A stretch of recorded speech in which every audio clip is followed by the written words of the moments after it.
The Marine Toys for Tots foster care program is bringing hope to children who need it most. Every 2 minutes, a child enters foster care, often with only a small bag of belongings. More than 400,000 children face trauma and uncertainty, many before age 8. This May, during Foster Care Awareness Month, Toys for Tots is creating Room for Joy. In 2025, nearly 375,000 children received comfort through toys, books, and essentials, reminding them they are not alone. Donate now and change a child's life. This is Let the Record Show. Now, here are your hosts, Judge Richard Weinberg, essayist and commentator Eric Levine, and Suffolk County Republican Committee Chairman Jesse Garcia. Welcome back to Let the Record Show with Chairman Jesse Garcia of the Republican Party. Jesse is the Vice Chair of the New York State Republican Party, as well as being the County Chair of the Suffolk County Republican Party.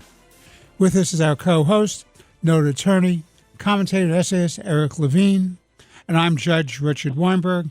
We're honored and privileged today to have an esteemed fellow from the Hudson Institute, Joel Rayburn, who's an expert on the Middle East and has background in foreign affairs and diplomacy.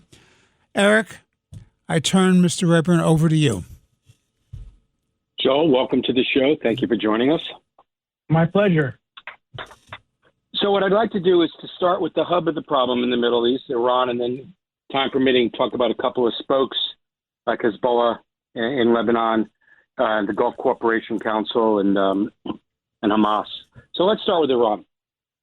If you listen to the Democrats and the mainstream media, Iran has never been more powerful. America's on the verge of collapse. We are near surrender, and Iran is probably now the most powerful country in the world. Now, I may be exaggerating, but not by much. Long and the short of it is the media and the Democrats are portraying America as losing and Iran as winning. I see it 180 degrees the opposite way. I see America on the cusp of total victory and Iran on the cusp of total collapse. What do you see?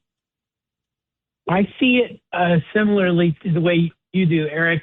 I'm also surprised by the way in which it's sort of an Orwellian up is down, down is up. There's an information campaign going on that the Iranians and their allies and I think apologists and are pushing, and that's the only front on which they're winning. I will say, I do think they may be winning that one, the information one, but back in the real world, in the military world, in the economic world, they're in quite a difficult position. And I don't see that they have many options. Militarily speaking, their military capabilities have just been absolutely, degraded is too light a term for it. Their air defense, missile defense, Air Force, naval assets have all been wiped out. Their intelligence systems and so on, obviously very degraded.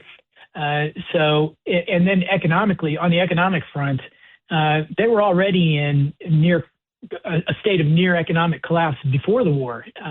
So they're in free fall now. And the blockade that President Trump has applied, I think, really is an existential threat to the Iranian regime.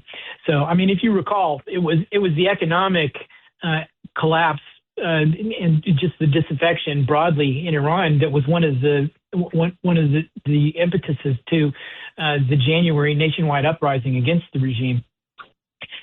So I don't see many options for them other than just to try to use the information weapon that they have to try to fraudulently convince the rest of the world that they can hold out and that they have the means to hold out. I don't see it. Well, are the Democrats morons or are they strictly politically motivated? What's your assessment of that? Because it's otherwise intelligent people, I think, don't know how to discern reality from fiction in this case. But that deserves an entire conversation of its own. It's partly that in the post-Cold War era, I think in a lot of people in the political sphere and the public became unused to being able to judge military power. and relative military power. So I think people didn't appreciate just the military imbalance, the military mismatch between the United States and Israel on one side and an opponent like the Iranian regime on the other. And but I mean, so it's a stark military contrast. But the public is not used to that, to being able to think in those terms. Well, it's interesting. You mentioned the post-Cold War era. Of course, the Cold War ended with the collapse of the Soviet Union. The Soviet Union didn't collapse because it was a military confrontation. The Soviet Union collapsed because its economy collapsed. It couldn't keep up with the West. So similarly, isn't that the strategy with the blockade? It is that. Well, it is. It's like a micro. It's like a micro containment strategy almost. But the Iranian regime is very vulnerable to that because of their economic mismanagement, because they didn't put away for a rainy day, if you will. They don't have much of a diversified economy. Certainly not their government revenues.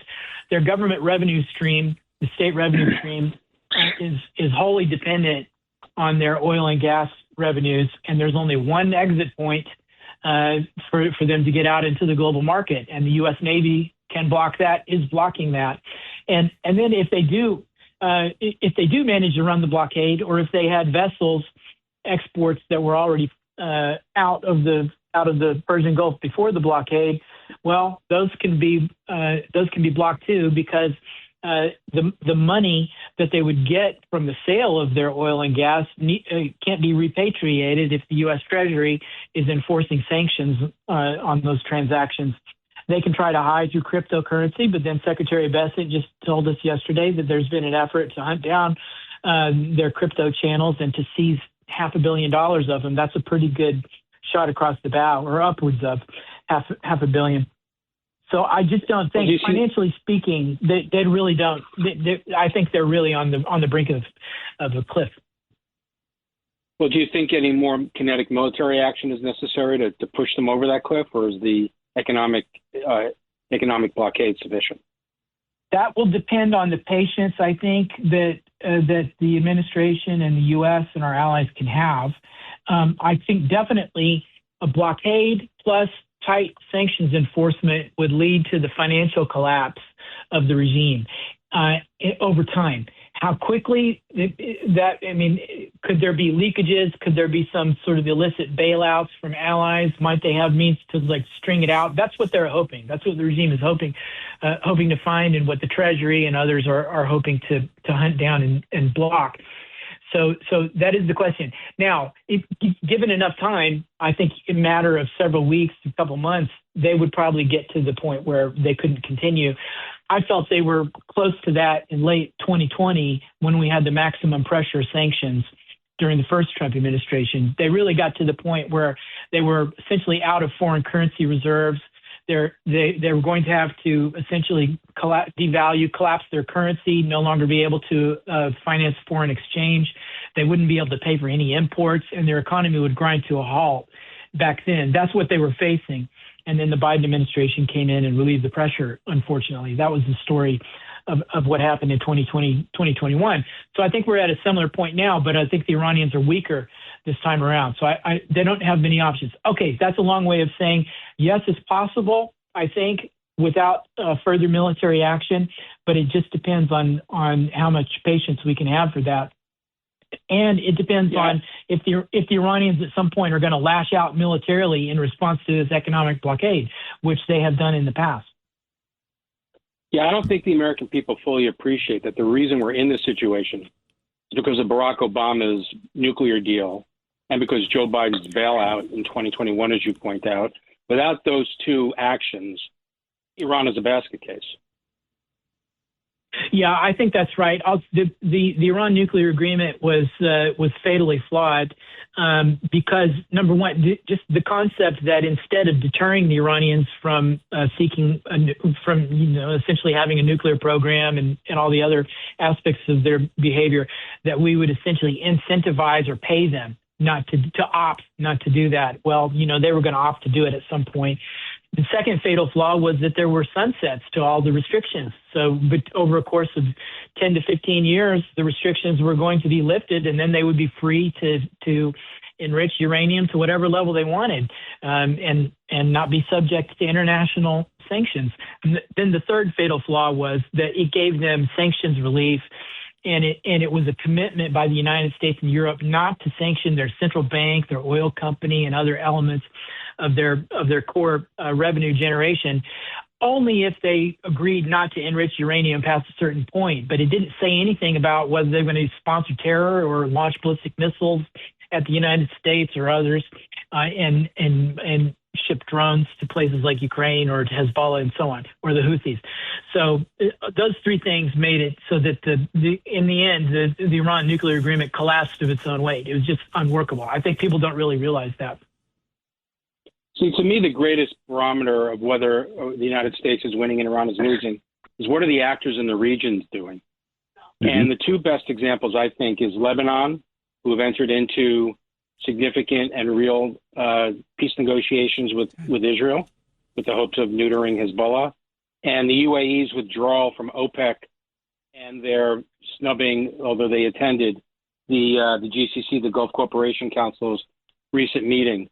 Would you agree that those are good barometers to test that the actors in the region see America and Israel on the side of winning and Iran on the side of losing?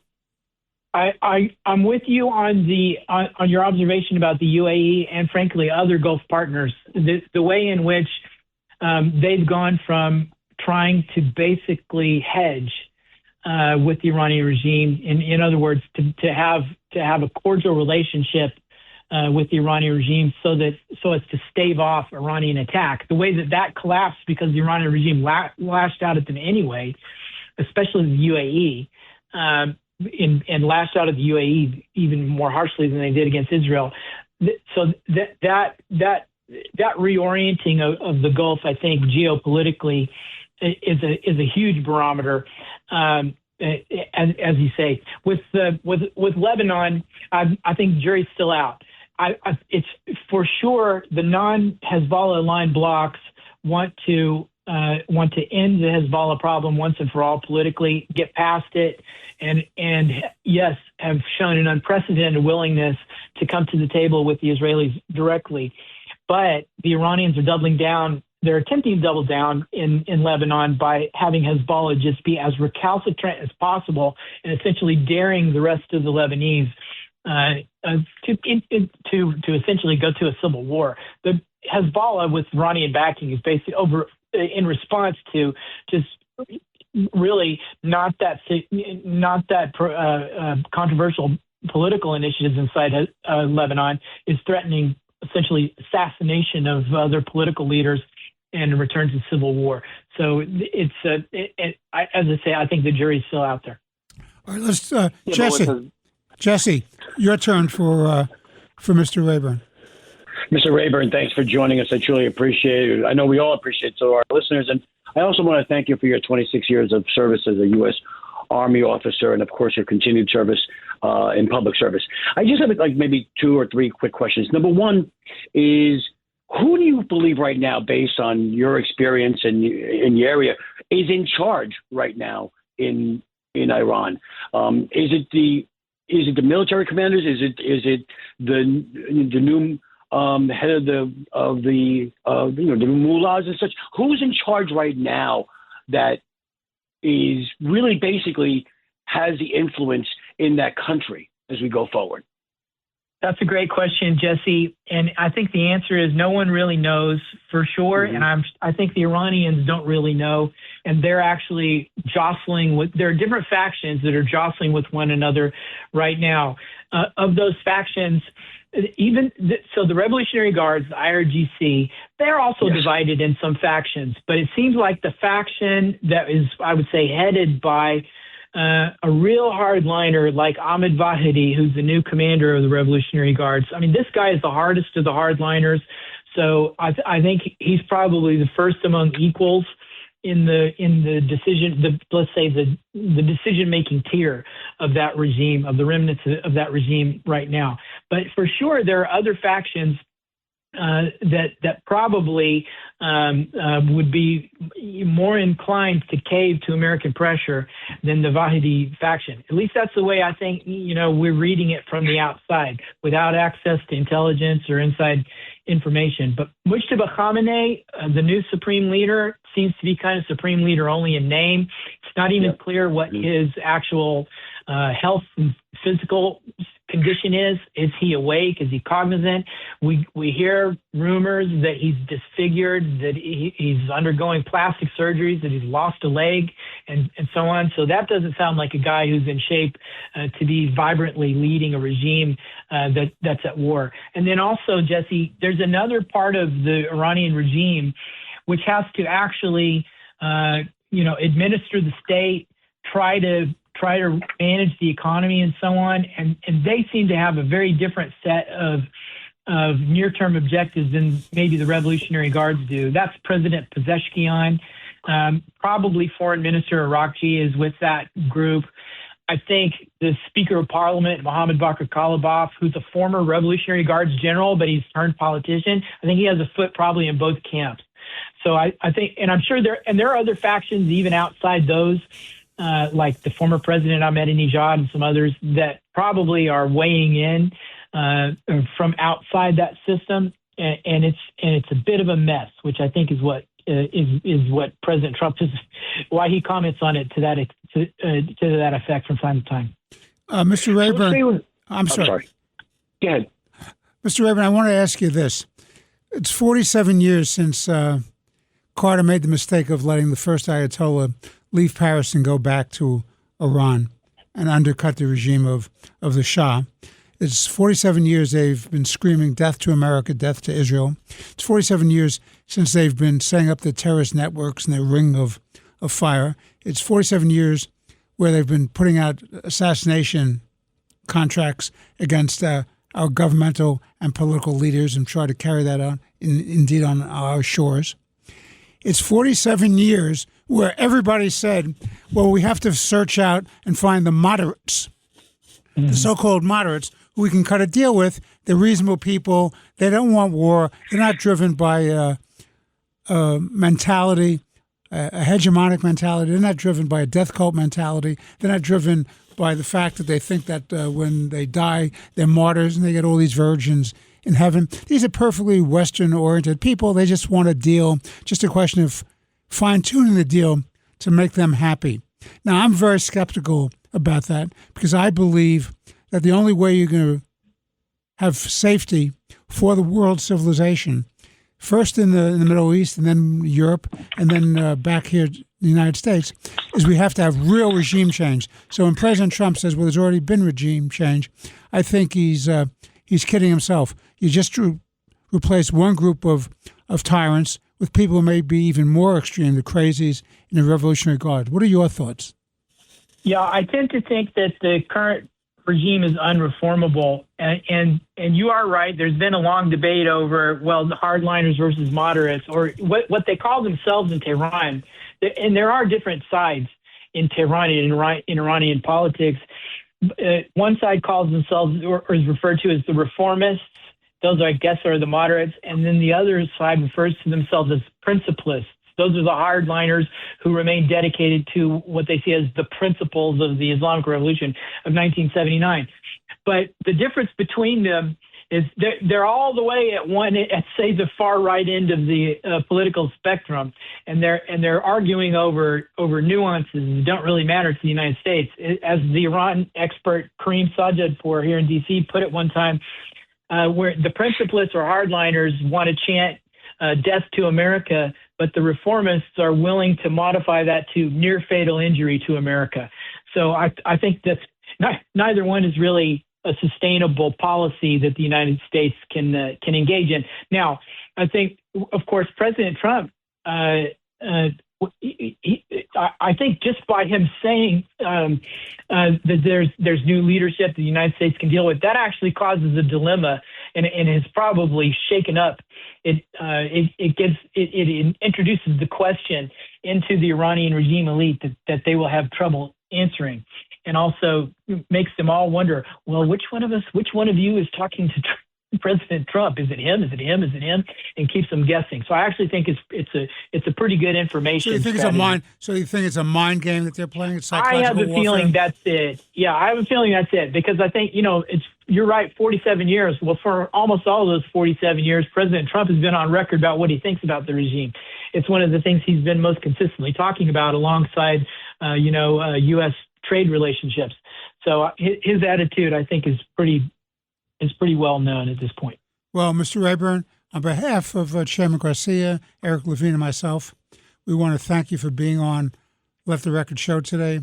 Joel Rayburn is a noted scholar at the Hudson Institute, a diplomat, a foreign service officer, served in the military, a very thoughtful and important thinker on these great issues that have to do with the survival of Western civilization. We look forward to bringing you back, Mr. Rayburn, on Let the Record Show as this evolves, because I don't think we're going to have a quick resolution of this. Thank you. Thank you, Richard. I appreciate that, and I look forward to it as well. Thank you very much. This is Let the Record Show with Chairman Jesse Garcia, noted attorney, commentator, essayist Eric Levine. I'm Judge Richard Weinberg. Please stay with us. We'll be back in but a few moments with a second segment of today's show. Thank you. Let the Record Show is on the air.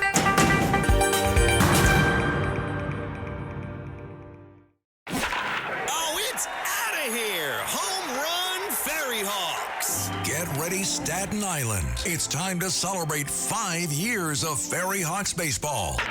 Come out to the ballpark as the Ferry Hawks welcome in the Charleston Dirty Birds May 5th through the 10th. Grab the kids and come on out. We kick it off on Tuesday, May 5th with Cinco de Baseball with $5 tickets and $5 food and beverage specials. And we end the week as we celebrate all moms on Mother's Day. Moms get in free. Visit ferryhawks.com now to lock in your seats.